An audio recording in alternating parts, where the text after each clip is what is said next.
Hello, everybody. Come on in. There's a bunch of seats up here.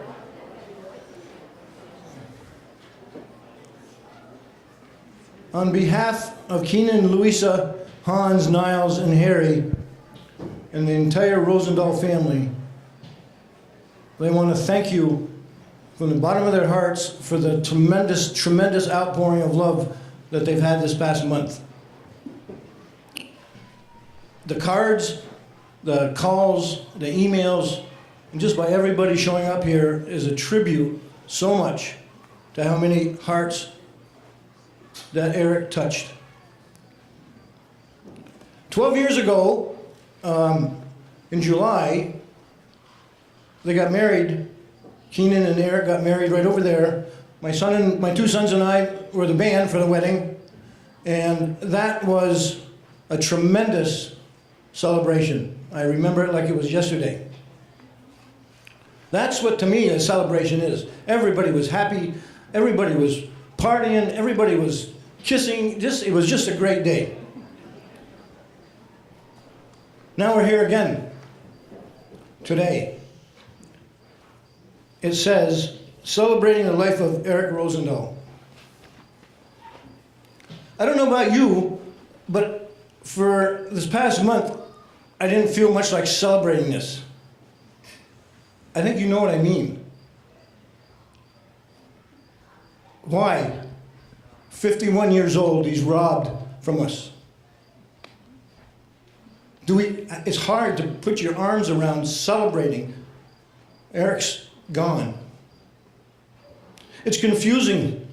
We're sad. We're hurt. Why? Why? At 51 years old. I'm not just saying this.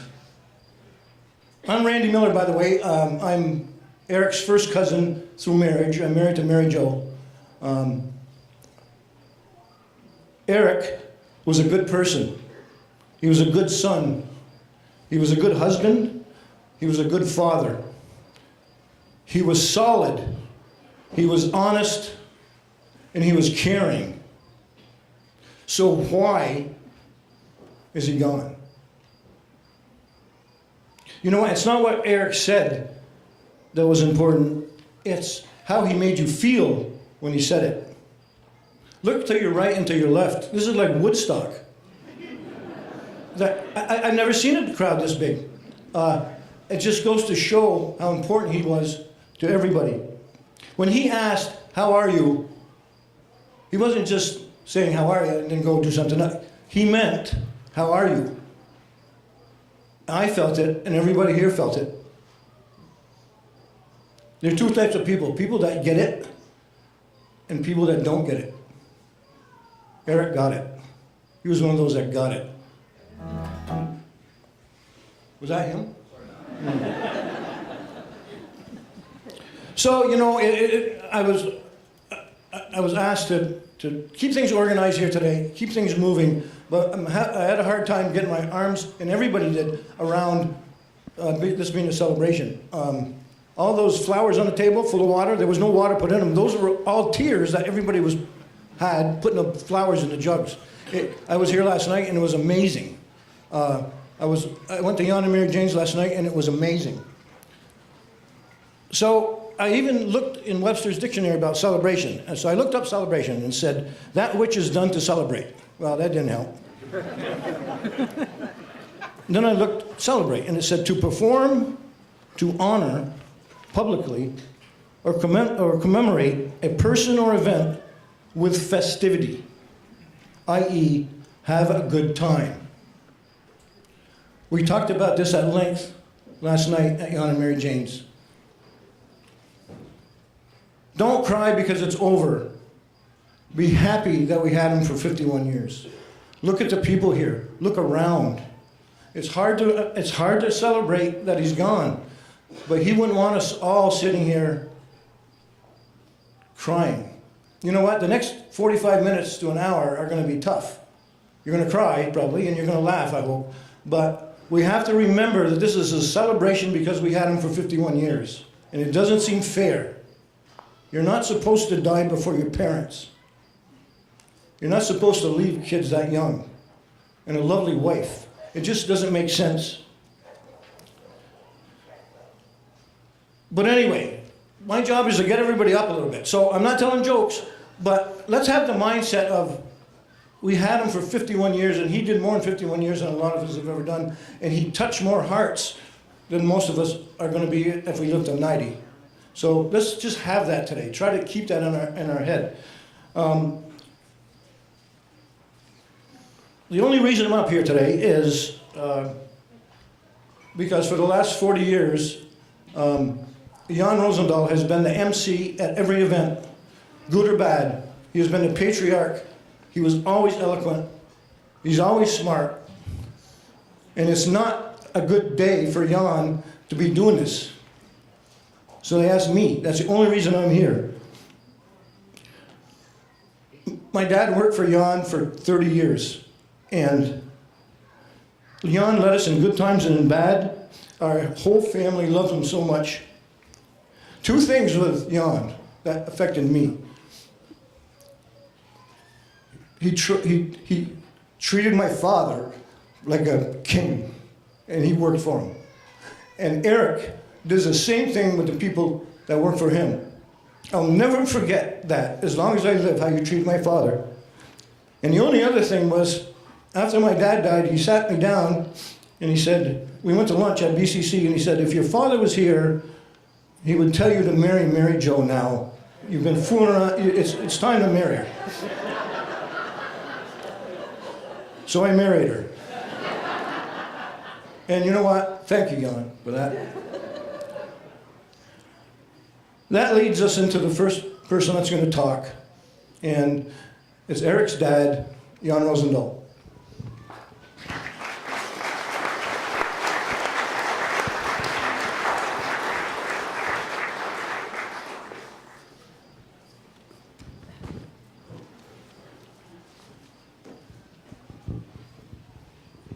Thank you, Randy. Can everybody hear me back there? Yeah. Well, the first order of business is to acknowledge this amazing crowd. It's phenomenal turnout for this celebration of Eric. And to thank the people that put this all on, our family, and particularly Charles and Maura of Penny Clues, who really masterminded this whole thing. And of course, when Eric died, we had a tremendous outpouring of affection from all corners, and Charles and Maura brought us up food every night, enough for the Russian army, I think, which was so appreciated. And it's continued since then. Just an amazing outpouring of affection for Eric. And I just want to acknowledge that. We had over 250 handwritten cards. I thought they were obsolete. Everybody was doing social media, which there was a lot of as well. But the handwritten messages on the cards were so well thought out and written in longhand, which is wonderful, but they expressed some wonderful sentiments, and they are much appreciated, along with the flowers and the electronic greetings as well. So I'm going to talk a little bit about my son Eric, and I hope I don't bore you, but he was, of course, very special to us. And it's amazing to learn how special he was to so many of you as well. So I thought that what I would do is introduce you to some of the ladies, the women, some of the amazing women that shaped Eric's life. And you'll see them in the video that Stephen has made, which is quite amazing. Of course, the first woman in Eric's life was his mother, Nancy Straykosh Rozendaal, who was a vibrant, wonderful, beautiful young lady, full of life, and so proud to have had the baby boy, our son, Eric, who she loved desperately, even though he was not a model child, to be charitable about it. So, unfortunately, tragically, Nancy died when Eric was only 3 years old. So I was at my wit's end. I was starting my business. I had nowhere to turn. And I turned to my good friends Dave and Paige Stackpole, who lived in Stowe, and they very graciously took Eric into their family. And Paige was like a mother to him for over 2 years, and brought him up as one of her own, along with Anna and Katie, her 2 lovely daughters, who are all here today. Thank you, Paige. It was wonderful.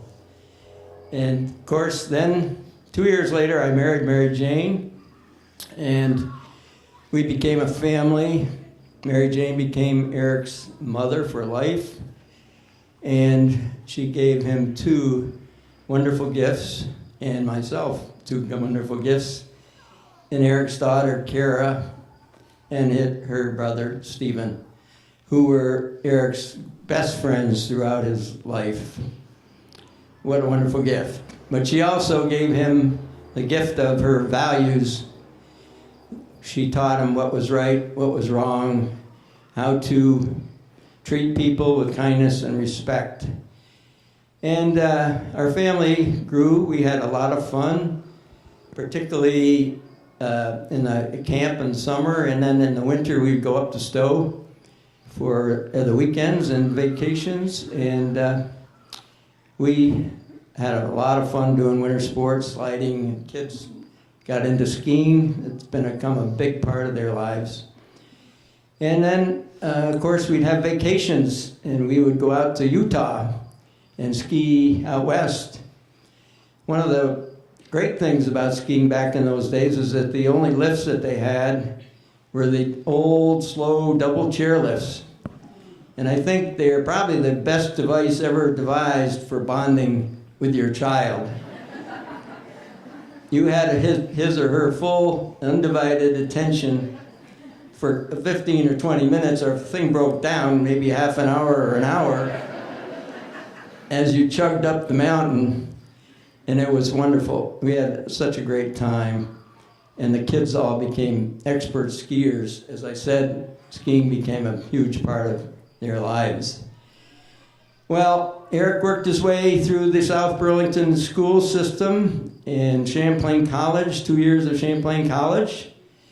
Probably most of the students, his fellow students, surpassed him in the classroom, but not many surpassed him in having a good time.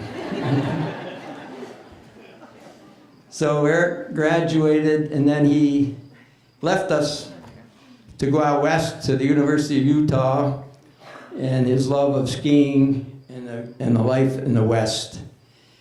And we sort of didn't see a lot of him during those years, but then he joined the Peace Corps, which amazed us, but I think it was out of desperation. Maybe he was was trying to escape the law or something, but I don't know. But he went to Guatemala, and the Peace Corps trained him to speak some form of farm Spanish, and they set him out on his task, which was to convince the farmers of Guatemala who'd been farming for 5 generations that they were doing everything wrong. How'd that go? He was trying to teach them to farm organically, which is what the Peace Corps thought they should be doing. And maybe he did teach them something. I don't know. I went down and spent a week with him, and I was amazed that the farmers that he worked with actually liked him, respected him, listened to him. I said, here's this punk kid from America trying to tell them how to run their farms. But he made friends with them. It was wonderful.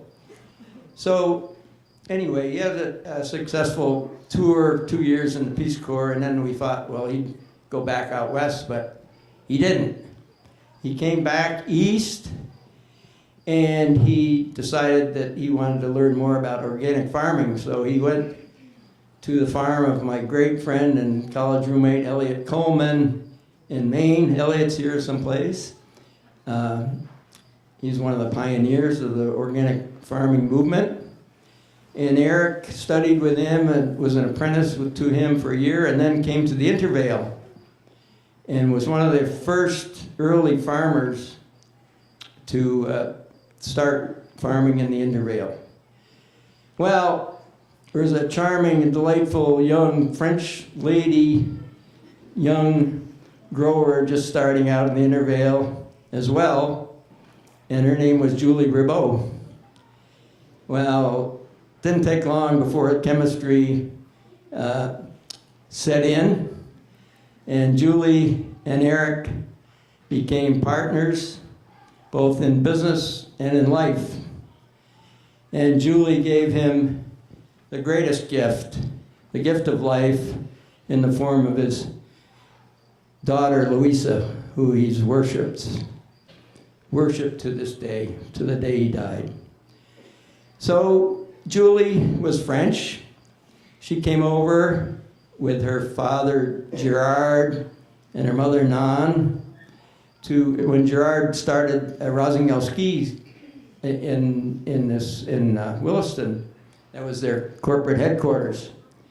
So Eric traveled with Julie to France and gained an appreciation for fine food and wine, which lasted throughout his life. And Julie and Eric farmed successfully and in the Intervale, and then the opportunity presented itself through the Vermont Land Trust to buy 100 acres here, which was half of the former Coda farm.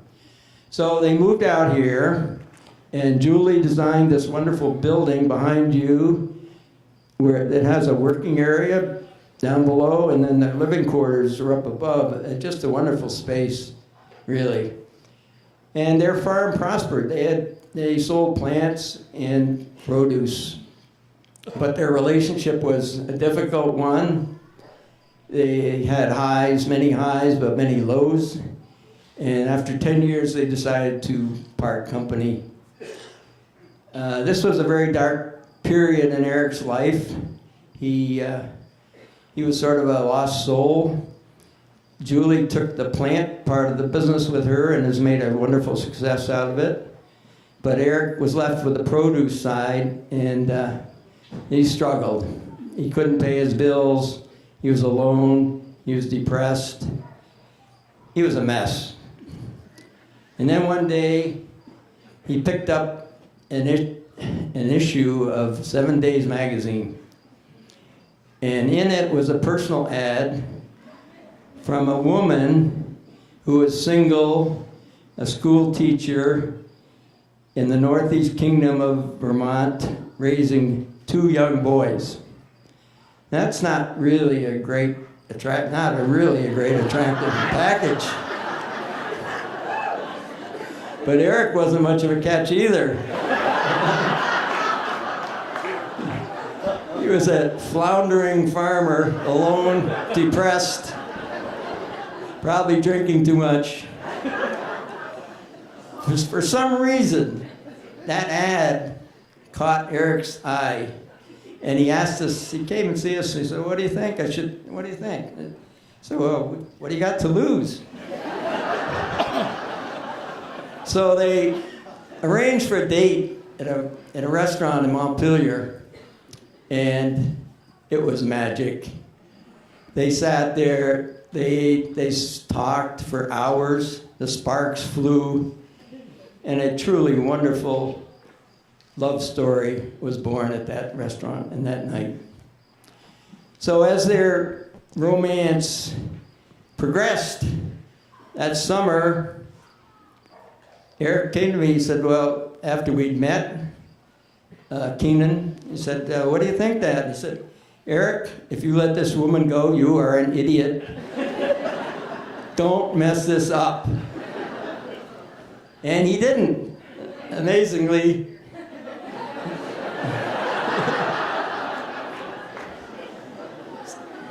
Keenan came to the farm that fall and moved in with Eric, and his life turned around immediately. Then that January, Eric called up and said, you want to come out? We're going to get married. I said, oh, okay, we'll come out. So we came out, and up in that upper story, that was this wonderful building that Julie designed, we walked in. There's a wonderful living space. It's an open space with a kitchen on one side and a living area in the other. And Keenan was in the kitchen. She was preparing the dinner. And the guests, which there weren't many of, but they were milling around on the other side of the space. So I said to Eric, well, who's marrying you? He said, well, Norm Coda, my neighbor, is going to marry us. I said, well, who's Norm Coda? He said, he's my tractor mechanic. I said, oh, that's great. But he's also justice of the peace. So anyway, I sold Keenan. I said, Keenan, you got to take your apron off and get over there and get married. So she did. She went over to the other side of the room. Norm performed the vows in a brisk fashion. Said, now by the state of Vermont, my authority granted me by the state of Vermont, I pronounce you man and wife, let's eat. Keenan went back over to the other side of the room and prepared a beautiful, wonderful meal, as she always does. So that's how the wedding took place. And of course, they followed it up with a wonderful celebration right here in the spring and the summer, of course, catered by Penny Cluse. And you'll see all this in the video. It was wonderful, wonderful. Well, anyways, things went along. Keenan gave Eric a son, Hans William Rozendaal. My father was Hans Rozendaal, so it meant even more to me. And their farm began to flourish. Eric was starting to innovate. He went to Holland and looked and studied how the Dutch farmers were using greenhouses and hoop houses to grow their vegetables. So he built greenhouses for his wonderful tomatoes, which you should go over and steal a little sample there before you go. They're superb. And he built the building over there, which is a winter storage for his squash crop, which is his butternut squash, which is his main crop. And so he had a radiant heat in the floor so he could take it through the winter. And he was making progress. He bought equipment so he could peel the squash, package it, and innovated in those ways. In his farm stands, he introduced the gordita to the Burlington Farmers Market and butternut squash donuts with his friend Tuna on the grill. And then he decided that he stumbled on the Smorgasbord Market in Brooklyn, which is an amazing place with over 100 food vendors. Eric went down there and started selling maple lemonade, which he'd stolen from a guy up here that had invented it, actually. But on a weekend, Eric would often get up at 3 in the morning, drive to New York City, do 4 markets, sell 2,000 glasses of maple lemonade, and drive back Sunday night. Pretty amazing. And so between all these things that Eric was innovating, he began to do well. Of course, he needed a little help along the way. I got this wonderful note from one of my fellow skiers on the Catamount Trail. She said, you told me you were going to have lunch with Eric. And I said, yeah. And she said, when I asked you how was the lunch with Eric, you gave me a one-word reply, expensive. So the farm progressed. Eric and Keenan were a wonderful couple. Keenan studied hard for 2 years and became an RN on the cardiac floor at the Mary Fletcher Hospital, the University of Vermont Hospital. If you ever have had an occasion to have a heart attack, I recommend that you have it while Keenan is on duty, because she's an amazing, amazing nurse. So the family grew, and Eric became friends with their 2 sons, Niles and Harry.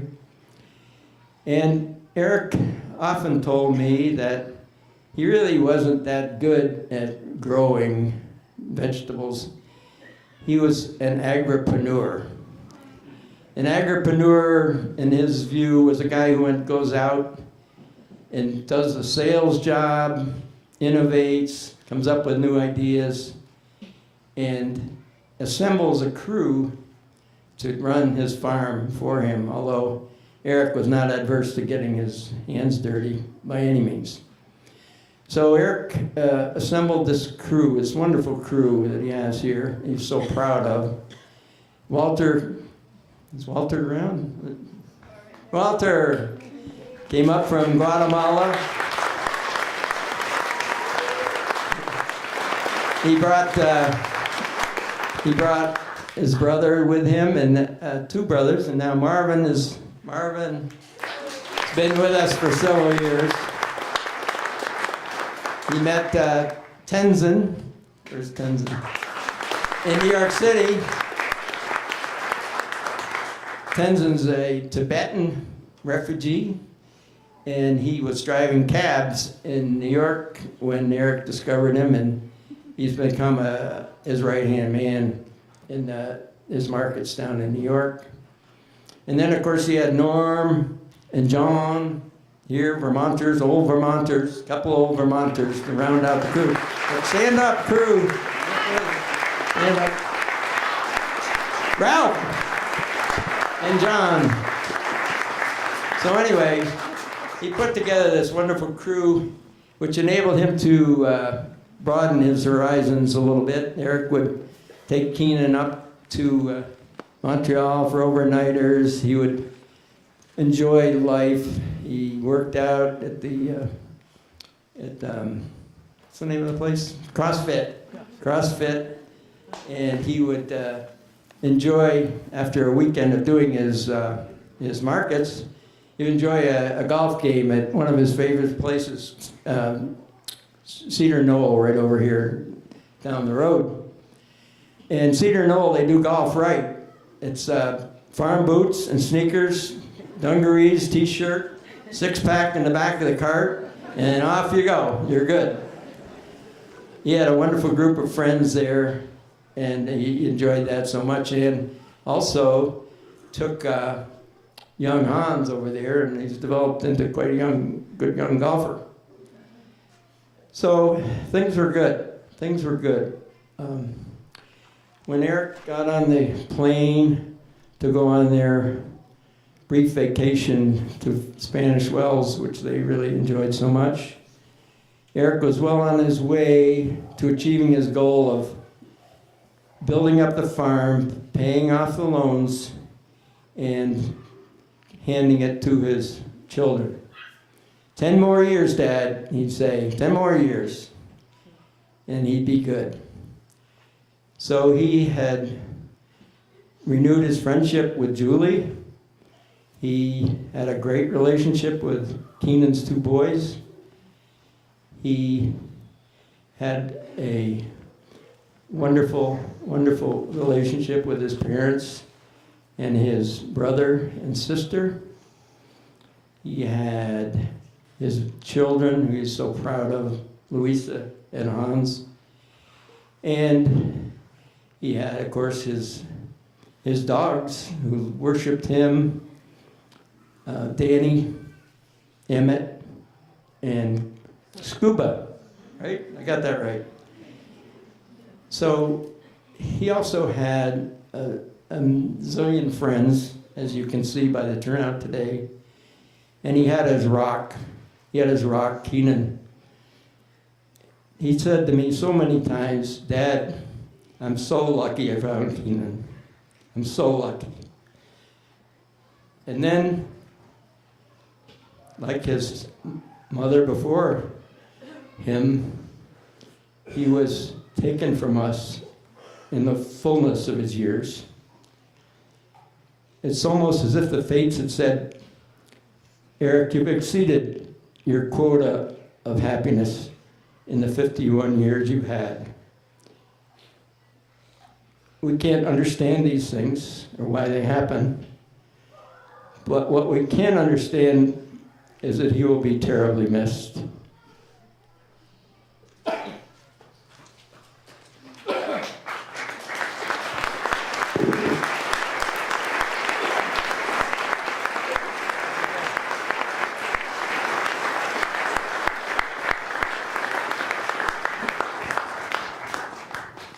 It's a celebration, right? You know what? Before social media was around, Eric was in the Peace Corps, and there was no social media. Well, I shouldn't say that. So he was a great writer. He would write letters and send them home. And before AOL, there was www.maryjanerozendaal.com. Instagram was really named Grammy. They changed it. But she would copy these letters and she would send them to 75 friends and family members. And I can remember reading, and Mary Jo especially loved reading Eric's notes, and it was because of Mary Jane. So we really appreciate that.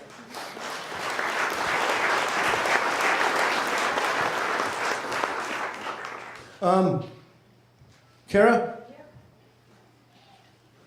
Eric's sister, Kara Rozendaal Hankes.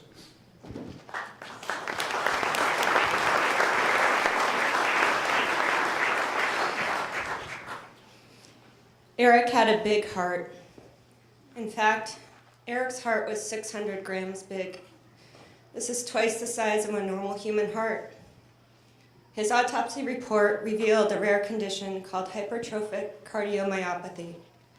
This rare condition causes an overgrowth of heart muscle, both in the surrounding walls and in the septum dividing the chambers of the heart. Over time, as Eric used his heart muscle, the heart grew and grew until eventually not enough blood could fit in the chambers to feed the body and the brain. And under conditions of physical stress, such as an early morning run in the Bahamas, the heart loses its rhythm, which results in sudden death. Eric joins the ranks of Hank Gathers, an All-American basketball star from Loyola Marymount University, Damian Nash, running back for the Denver Broncos, NHL star Sergei Zoltok, and Ryan Shea, a U.S. Olympic marathon runner, who have all also succumbed to this rare disorder. Not to mention the countless unfortunate others who collapse in a high school gym or on a college soccer field, never knowing they had a heart condition. Fortunately, many places are now equipped with defibrillating devices, which is the only hope of saving these people. Unfortunately, the Bahamas is not one of these places. The autopsy report further revealed that Eric was otherwise 100% healthy. So, Eric died of a big heart. How appropriate. Everyone here knows that Eric had a big heart and a big goofy smile. There is no way you cannot feel the size of his heart after you have met him just once. He looked you in the eyes, he listened to what you had to say, he thought about it, and he asked questions back. He always remembered you. Eric loved people, all of them. Eric didn't grow to become a warm and inviting man. He was always that way. From the earliest days, Eric would include me in anything and everything he did, which is miraculous considering he was 8 years older than me. Some of my earliest memories include hanging out in his bedroom, listening to Billy Joel's Glass Houses or the Police Synchronicity. I was always welcomed in. I'm not sure what my parents were thinking, but when I was 15, they let me fly alone to Utah to visit Eric at the University of Utah. I got to experience my first fraternity party. Wow. And we skied endless powder together, as if my brother couldn't get any cooler. But then he did. He joined the Peace Corps and became my hero. When I graduated from high school, again, I'm not sure what they were thinking, my parents let me travel alone to Guatemala to visit him. It was the greatest adventure of my lifetime, and some of the best memories I have of being with Eric. There was no event, big or little, that Eric didn't welcome me to join him in. He was always happy to include me and anyone else I brought along. And frankly, I did it as often as I could, because nothing is cooler or more fun than hanging out with Big E. From those earliest moments on, I've always looked to Eric to see what was cool. To this day, I depend on him for insight into the latest food, beer, wine, music, politics, device, article, you name it. Eric was incredibly informed, well-read, and knowledgeable. He was curious and always eager to learn more and try new things. My adoration for my big brother has never waned, despite the fact that our relationship has changed. From idolizing little sister and walking on water big brother, to best friends, partners, parents, adult children of aging parents, professionals, and generally one of the greatest joys of my life. We have evolved together. Currently in my life, something doesn't really happen until I tell it to Eric. We had daily conversations and wonderful sneak-away moments at Daedalus or Citizen Cider while the boys were at soccer practice, to catch up and complain and brag and be best friends that communicate without a filter and without judgment. We had a policy where we could leave a ranting voicemail about something that happened in our day, and there was no expectation of a call back. We knew each other and loved each other, and I'm so very grateful for the relationship we had. So now we have to say goodbye, and what a ripoff. But I'll say goodbye the way we always did. He reaches out his big, strong hand and I clasp it. He pulls me in and hugs me with his other hand to his big, strong body, and he says, "Love you, sis." And I squeeze back, "Love you, bro." And I do.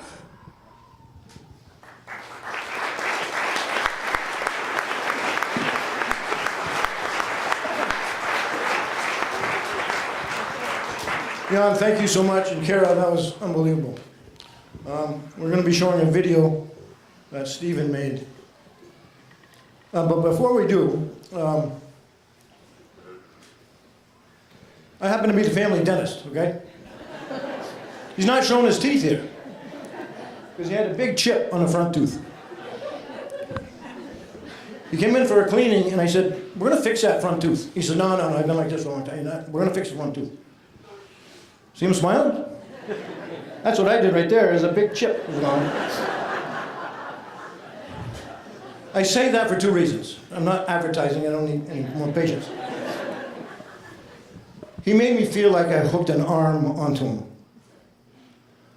He got up and he said, "I can't believe it. Was that easy and I looked so good?" He says, "I had my looks at the bottom third, but now I'm in the top third." I said, "Rozendaal, you don't look so bad with all your front teeth." He says, "I know." He says, "And you know what? I can't wait to get home. We're going to be some fun tonight." I swear to God, that's what he said. He made me feel good, and it was all about you. Can we run the video that Stephen did?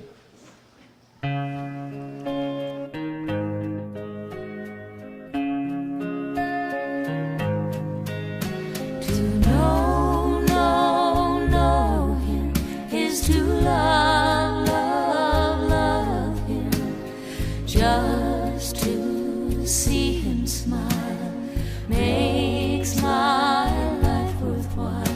To know him is to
Don't cry. You can rely on me, honey. You can combine anything you want. I'll be around. You were right about the stars. Each one is a setting sun. Tall buildings shake, voices escape, singing sad, sad songs. Tuned to chords strung down your cheeks, bitter melodies turning your orbit around. Don't cry. You can rely on me, honey. You can come by anytime you want. I'll be around. You were right about the stars. Each one is a setting sun. Tall buildings shake, voices escape, singing sad, sad songs. Tuned to chords strung down your cheeks, bitter melodies turning your orbit around. Voices whine, skyscrapers are scraping together. Your voice is smoking, and last cigarettes are all you can get, turning your orbit around. Our love, our love, our love is all we have. Our love is all of God's money. Everyone is a burning sun. Tall buildings shake, voices escape, singing sad, sad songs. Tuned to chords strung down your cheeks, bitter melodies turning your orbit around. Voices whine, skyscrapers are scraping together. Last cigarettes are all you can get, turning your orbit around. Last cigarettes are all you can get, turning your orbit around. Last cigarettes are all you can get, turning your orbit around.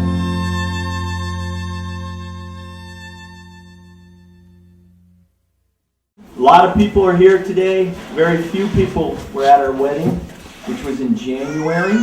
And I want to do two things at one time. I'm going to embarrass Keener, and I'm going to share a little bit of our wedding.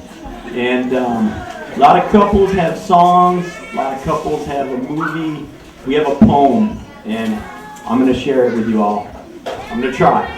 This is a poem. When I was falling in love with Keenan last summer, I ran across this poem by E. Cummings, and I sent it to her in the mail. I read it with her at our wedding, and I'd like to read it to you today. So, E. Cummings, I carry your heart with me. I carry it in my heart. I'm never without it. Anywhere I go, you go, my dear, and whatever is done by only me is your doing, my darling. I fear no fate, for you are my fate, my sweet. I want no world, for beautiful you are my world, my true. And it is you are whatever a moon has always meant, and whatever a sun will always sing is you. Here is the deepest secret nobody knows. Here is the root of the root, in the bud of the bud, in the sky of a tree called life, which grows higher than the soul can hope, your mind can hide. And this is the wonder that keeps the stars apart. I carry your heart, I carry it in my heart.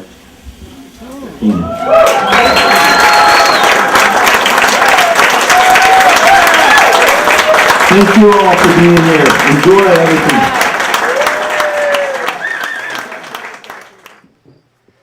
Thanks. Stephen, thanks. How are we all doing? Everybody all right? I'd like to call up Gil Livingston, please.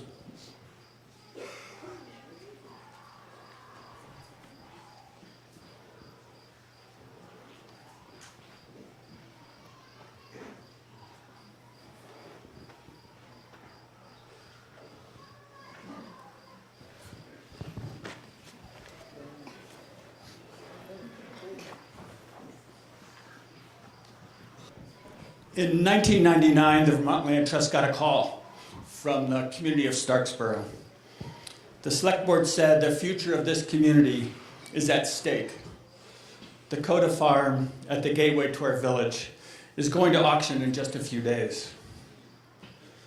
Fortunately, the farm did not sell at that auction, and we worked with the town to generate support for conservation. Many folks who are here today. At a town meeting called to secure voter support, citizens agreed unanimously that the Coda farm was key to the community's future. So when Eric and Julie bought the conserved farm from the Vermont Land Trust 2 years later, failure was not an option. Everyone was watching, everybody had a stake in the outcome. With Julie, Eric transformed the farm. Wall-to-wall corn, cattle grazing in Lewis Creek were replaced by stream buffers, field rotations, and a diversified vegetable operation. They took care to grow produce that did not compete with other farms in town. And Eric continued to innovate, much as he had done in the Intervale. From that first year on the farm, Eric was a constant help to me as the president of the Vermont Land Trust, and to other staff as we learned how to better serve and support young, diversified, undercapitalized farmers. He taught us by example why it made sense to combine a home and a barn in a single structure, why that structure should be off the road to reduce the loss of good soil and provide a secure base for farm operations, and the many different financial challenges farmers face to buy, start up, process food, and evolve a successful farm. My family has visited the Rockville Market farm stand at the Burlington Farmers Market frequently, especially over the last 10 years that we've lived in the city. My wife Amy and daughter who's here, they lightly complain that it took me forever to get around the farmer's market, mostly because I'd invariably end up talking to Eric much of the time. He was a key informant, a treasured informant. He had constructive feedback about the organization's work with farmers. He told me about issues that the organization should tackle, and he advocated for other farmers who were searching for farms as he had in 2001. And farm conservation takes money. So Eric would come tell his story in the Vermont State House, and more than once I brought donors to visit Eric on his farm. And Eric did all of this with good humor. Now, more than 15 years later, the Vermont Land Trust helps about 10 farmers like Eric each year get access to their first farms. This farmland access program, as we call it, is emulated across the country. By keeping in mind the lessons we learned from Eric, we increase both the quality and the pace of this critical work. So what Starksboro citizens dreamed of back in 1999 came to pass and more.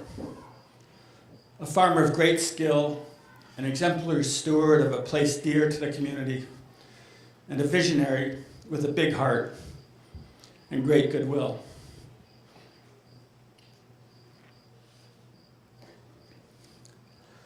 I loved Eric and really miss him. But Eric's family has also asked me to announce that they've created a fund at the Vermont Land Trust to annually honor a Vermont farmer who exemplifies Eric's model as a skilled, creative, entrepreneurial farmer. In creating the annual Eric Rozendaal Farm Innovation Award, family and friends will recognize a Vermont farmer with an honorarium.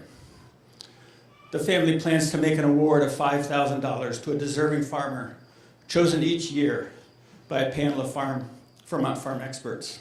And do consider participating. There's small cards on the table at the entrance to the tent if you're curious. Thank you, Jan, my good friend, and my heart goes out to Eric's family.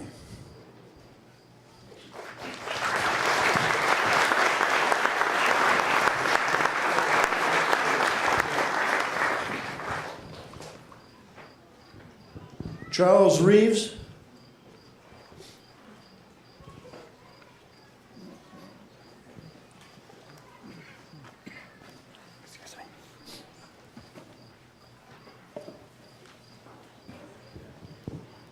Thank you.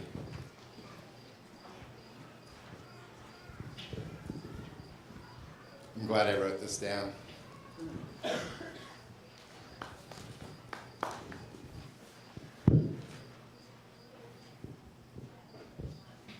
I met Eric 20 years ago when he stopped by the restaurant about a week before we opened.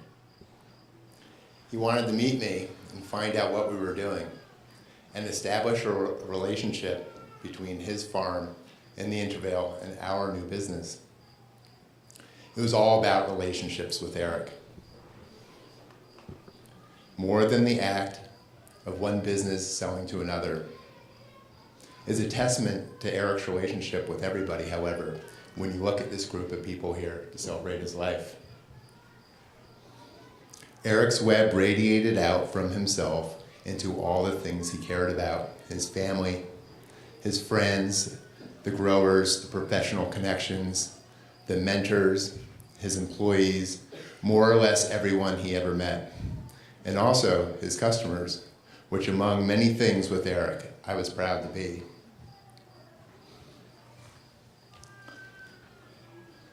Our experience in the restaurant with Eric, I think, was pretty universal.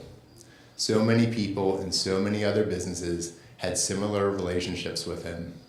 He would come in with his product, jovial, interested, hungry, and full of fist bumps and sincere handshakes and around-the-shoulder squeezes. He would launch into musical recommendations, hot restaurants in Montreal, ideas for vacations, new technology on the farm, or business angles that he was investigating. Everybody knew when Eric was in the building. His loud, familiar voice and his fresh off the farm fashions were always hard to miss. He tried to know his customers and to stay ahead of the curve. He wanted to supply things from the farm that had relevance and added value to the people in food service. Never has so much butternut squash been served in Burlington restaurants. He was early with season extending technologies, and there will always be hundreds of pounds of jalapenos for us to pickle in the fall.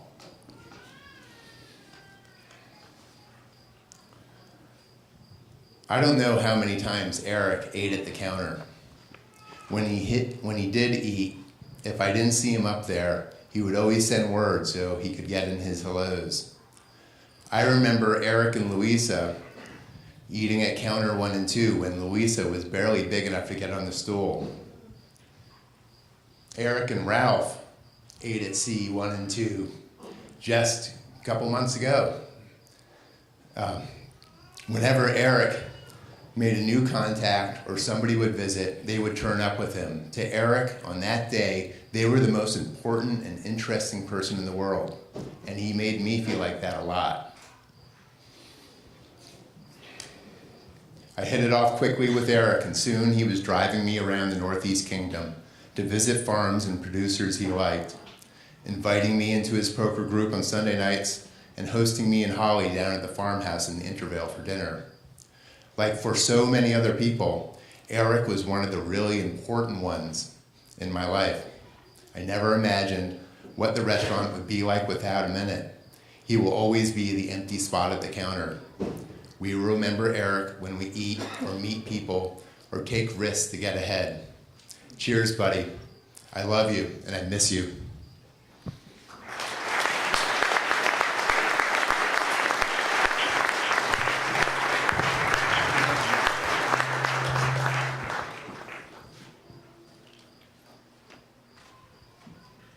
I'd like to invite Eric's daughter, Louisa, please.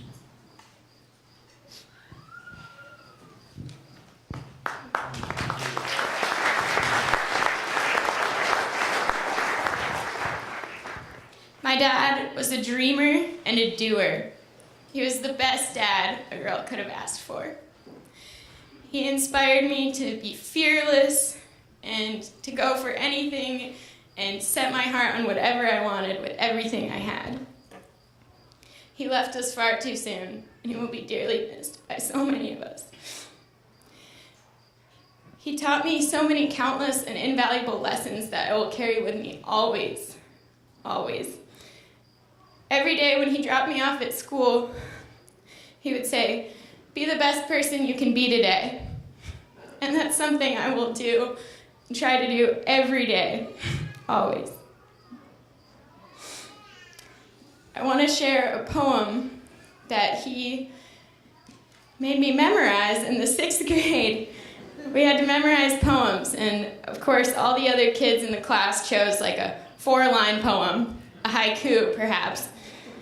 And I got this 4-stanza poem that he introduced me to. And I was like, "Dad, I'm going to be so scared memorizing that whole poem and saying it in front of everyone." He's like, "You got to do it. It's the best poem." And I love this poem, and it always reminds me of him.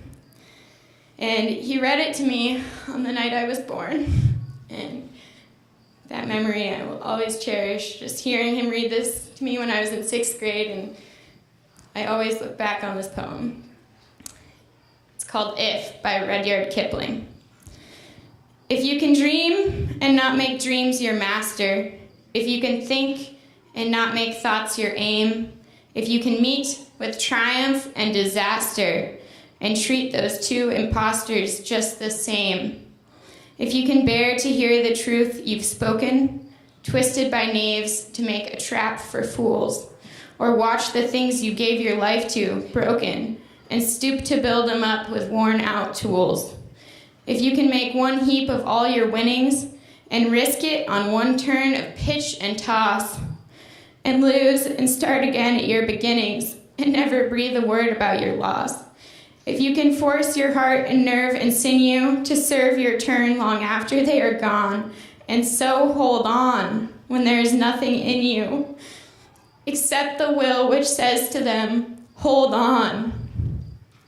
If you can talk with crowds and keep your virtue, or walk with kings, nor lose the common touch, if neither foes nor loving friends can hurt you, if all men count with you, but none too much, if you can fill the unforgiving minute with 60 seconds worth of distance run, yours is the earth and everything that's in it.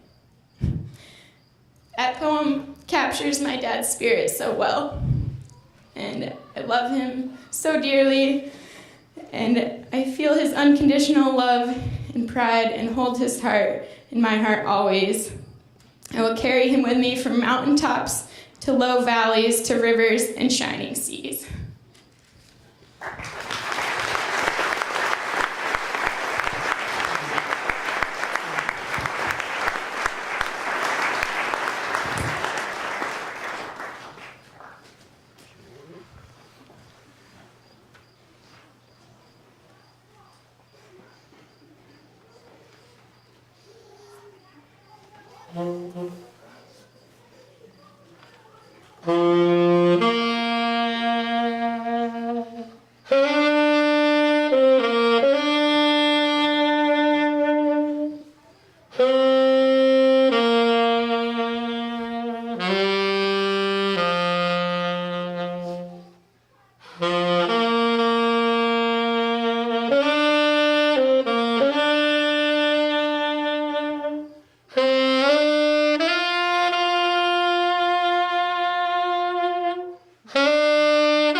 Thanks, Brian. How we doing now?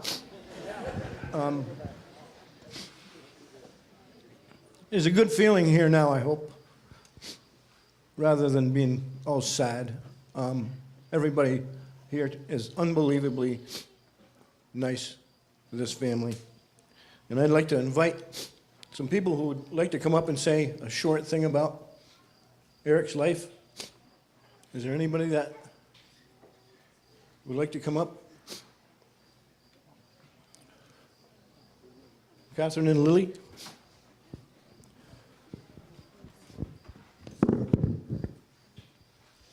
Hello, my name is Catherine Hinkes, and this is Lily Hinkes. Eric is our big, loud, loving uncle, whom we already miss so much. I would like to share some words on behalf of us kids and also my brother Wyatt in honor and in memory of Uncle E. There were many weekend mornings where I would wake up to the sound of Uncle Eric loudly arriving with Hans in tow to pick up Wyatt and bring the boys to soccer practice. The front door would burst open and Eric would thump in and yell out a "Hey!" and frequently also a "Is anybody up?" because often us sleepy Hinkes kids would not be awake. During this time, I would spring out of bed and hastily try to seem like I'd already been awake for hours, as he undoubtedly had. At the time, I never quite understood or questioned my urge to seem ready for the day to come whenever Uncle E was around. But in reflection, I realized that this urge was inspired by Uncle E's constant energy and productivity. I remember that almost every time I was with him, which was often, he had a new hope for the farm and a new exciting project to tackle and result. He had a drive and a passion for life unmatched by any person I've ever known. His creativity and optimism towards making the farm and the world a better place was astonishing and inspiring. But although I always think of Eric as a constantly advancing force to be reckoned with, he was also one of the most steadfast, loyal, and reliable people when it came to family and friends and community. He never wasted time getting caught up in the small and important troubles of life that so many of us seem to get held back by on a daily basis. Instead, he found people that he loved and who loved him. And to those people, and almost anyone he encountered, he was the most caring, supportive, and loving human being you could ever come to meet. I feel fortunate every day to have been one of the people blessed to have Eric in their lives.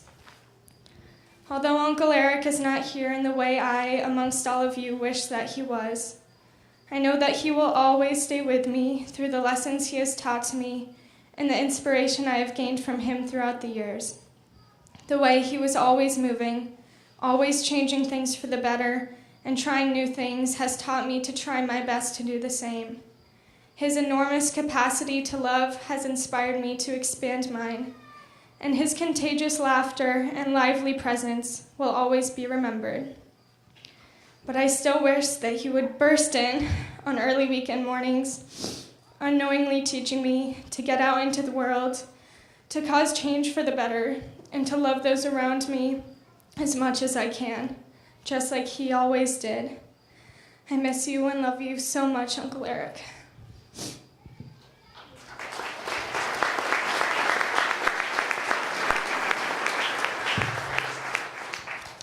Hi. So my sister, Catherine, just did a really long speech that was amazing. And she has always been an inspiration to me in the way, like, she always was able to speak from her heart. And I can't say I can do that, but I think I might be able to sing it a little. So if you knew my Uncle Eric, you know he loved music. Sorry.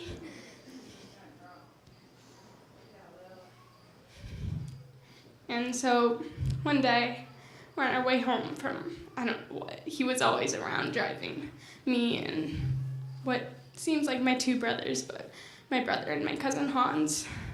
He's always driving us everywhere, soccer practice, places.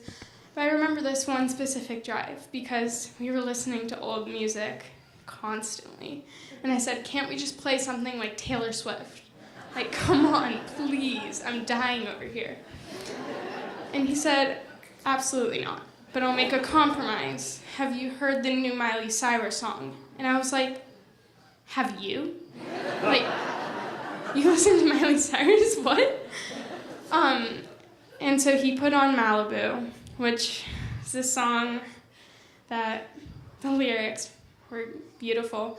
And so I was like, oh wow, this is great. But after 45 minutes of listening to it on repeat, I was like, okay, I mean, not gonna listen to that for a while. But now I'm just remembering how much the song meant to us, and I'm gonna sing it for you guys.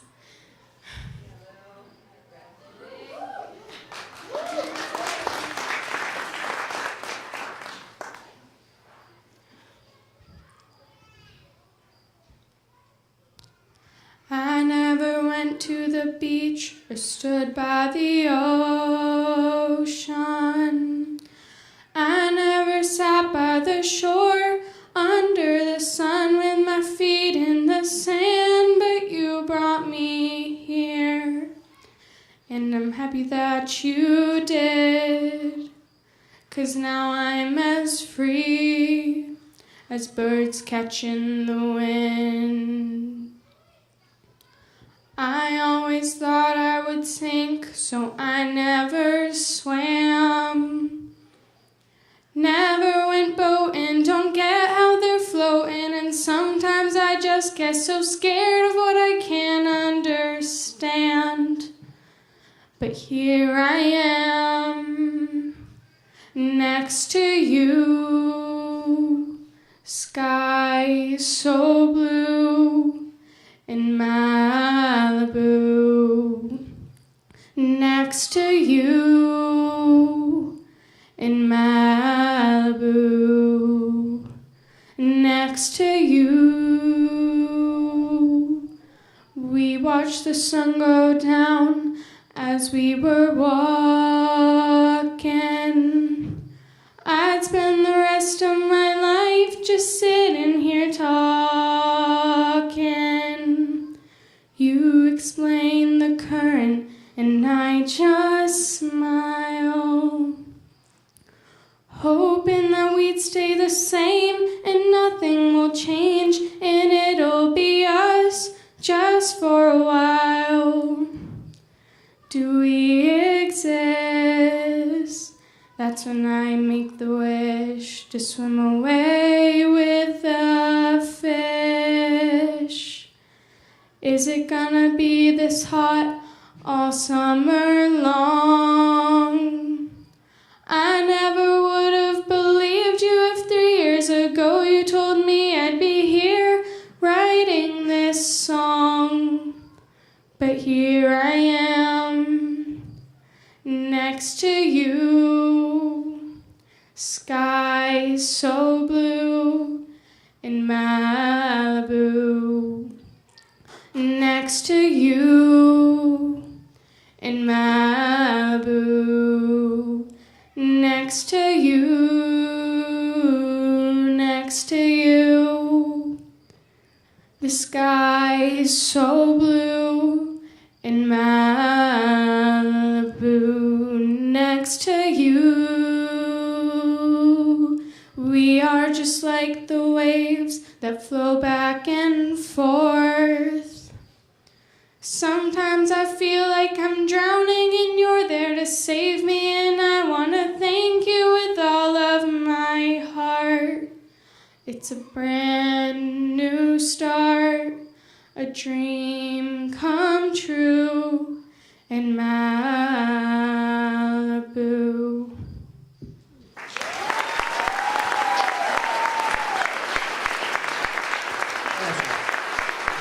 Hey, come on, let's hear it. Come on. That's what I'm talking about. Catherine, Lily. Thank you so much. Is Teddy here? Is Teddy McGinnis here? Do you want to say a couple words? Or no? You all set? Okay. Would anybody like to say some more words? We're going to kind of keep it going. And,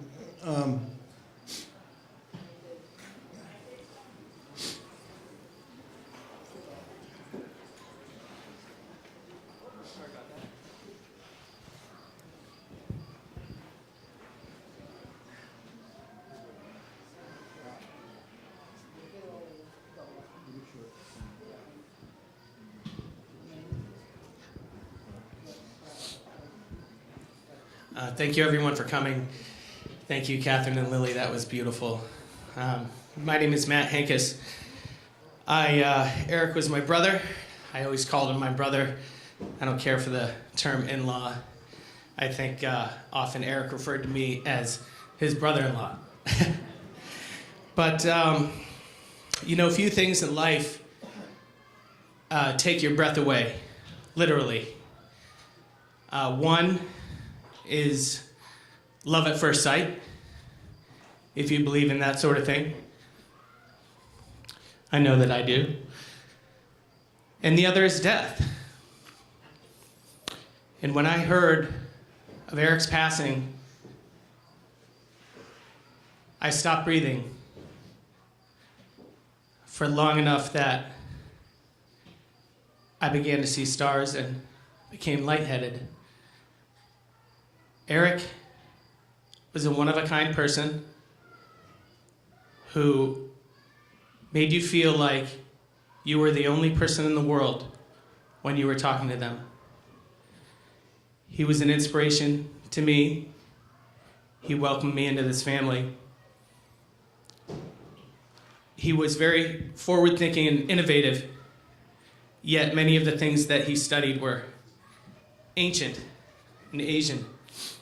He introduced me to Bikram-style yoga, kombucha, CrossFit, and penny clues. And these are still some of the favorite things in my life today. I will be forever grateful to have had Eric in my life. Thank you all for being here, and thank you for supporting this family 6 months from now when they really need it. Thank you.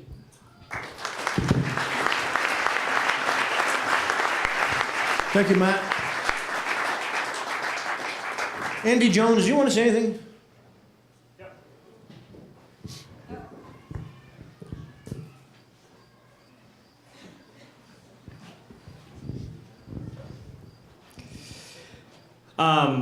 My name is Andy Jones, and when Eric would come over to our house, there was always a small part of me that was a little concerned for the physical surroundings of our house. Like, I should be putting away the glassware, or he might walk down the hall and sort of like clear a bunch of the framed photos off of the wall. And this was despite the fact that I had gone out on lots of walks with Eric, and we had done stuff around the farm, and played badminton with him, and he was not without a large measure of grace and style. And so it took me a while to realize that really it was Eric's outsized personality that I was anticipating and feeling like that was what was gonna ruin things. And of course it never did. It was always what made him so much fun to be around. And I think that it was sort of that outrageous nature that I really saw in his business and farming side in the 20 years that we knew each other, that he never had an idea that he wasn't interested in trying. And he would call me up and say, AJ, let's have lunch. I gotta tell you about this new thing I'm thinking about. There's somebody in Massachusetts that's peeling butternut squash, and I think it might be the way to go. And I'm thinking to myself, peel butternut squash? Who's gonna buy that? But Eric, like so many things, when he had an idea, he really went all in. And many things didn't work out the way he planned. Those, does anybody remember the acres and acres of snap beans and the Pixel harvester that sat unmoving behind the barn here to mechanically harvest all these things? There were lots of things that didn't work out, but the tremendous thing that I feel like I learned from Eric was he wasn't afraid to go out and try things, and he didn't try things part way.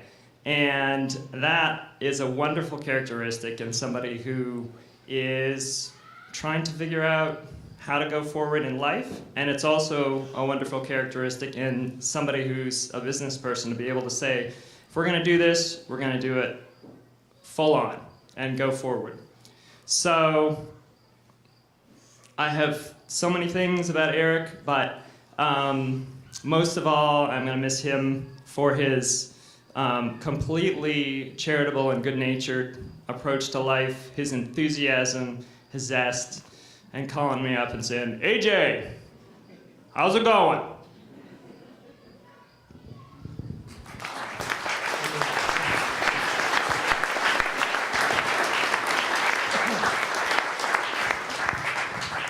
Andy is a CSA, the Intervale Co-op Director, is that right? Okay. Was anybody else like to come up?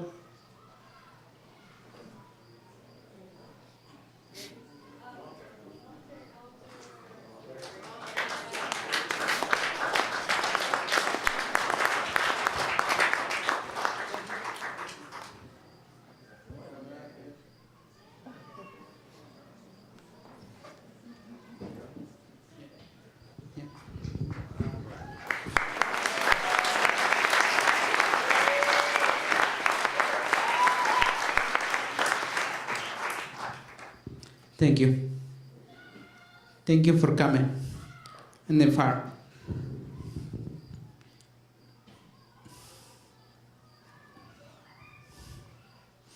Eric, he said, working in the farm. Me, working in 10 years, let's go, on the farm.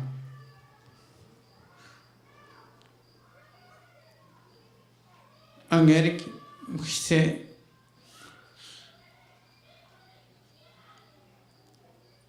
last Sunday, he said, working in the farms, I come back.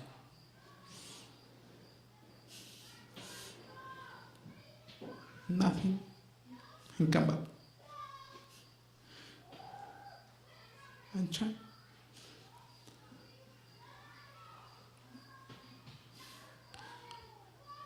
I'm so sorry. I'm working in the farms. My brothers, named Marvin, only two, they working.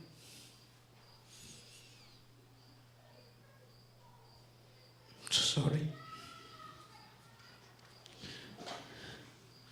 Why don't you say it in Spanish? Say what you want to say in Spanish. Podemos entender. Podemos entender. Okay. Okay. So, Eric dice, me dejó dicho a cuidar mi finca domingo 9 en la mañana. Él me llamó en la Casa Verde número 7. Él me llamó para la casa. Él me dijo, necesito 5 minutos para decirte tu trabajo toda la semana, pero quiero que cuides mi finca. Quiero que cuides mi trabajo. ¿Ok? Yo le dije, está bien. Luego me dijo, necesito agua en la cebolla. Luego, después, poco más agua. Ya. No sé si...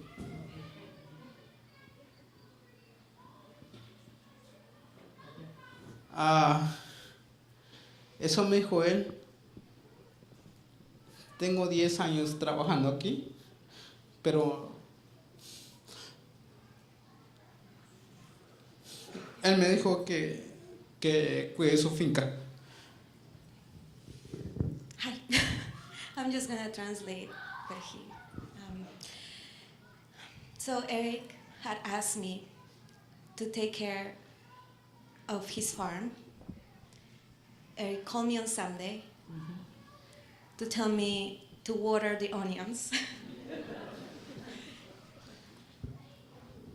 Yeah, él me dijo eso. Él me dijo el domingo en la tarde, me dijo, yo voy a regresar. He told me Sunday night, so Sunday afternoon, I'm gonna come back. Pero nunca ha regresado. But he left but he never did. Yo lo estoy esperando. Es mi jefe, He's my boss, pero yo siempre lo estoy esperando. and I will always wait for him. I've been working here for 11 years. 11 años. 10 years. Yo lo estoy esperando como siempre. And I will be here waiting for him as always. Y nunca lo voy a olvidar. Mi jefe. Y ahorita, ¿quién es mi jefe? Luisa es mi jefa. Hans es mi jefe. Ahorita es mi jefe. You are all their boss. I love you, boss. I love you, jefe. I love you.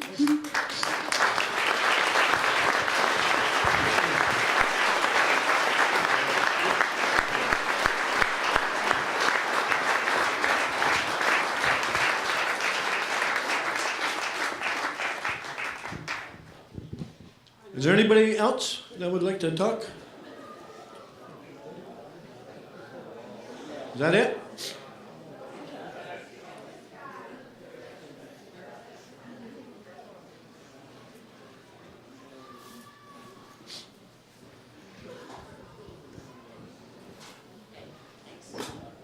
Three times the charm, I guess.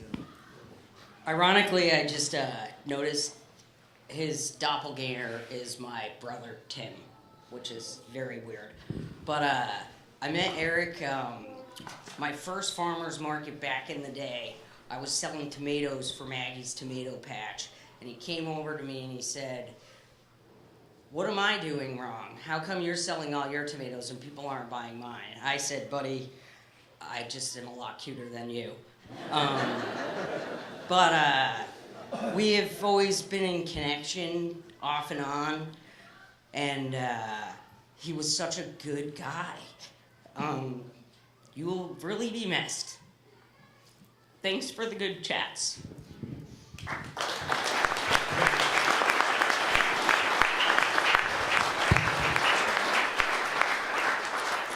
Anybody else?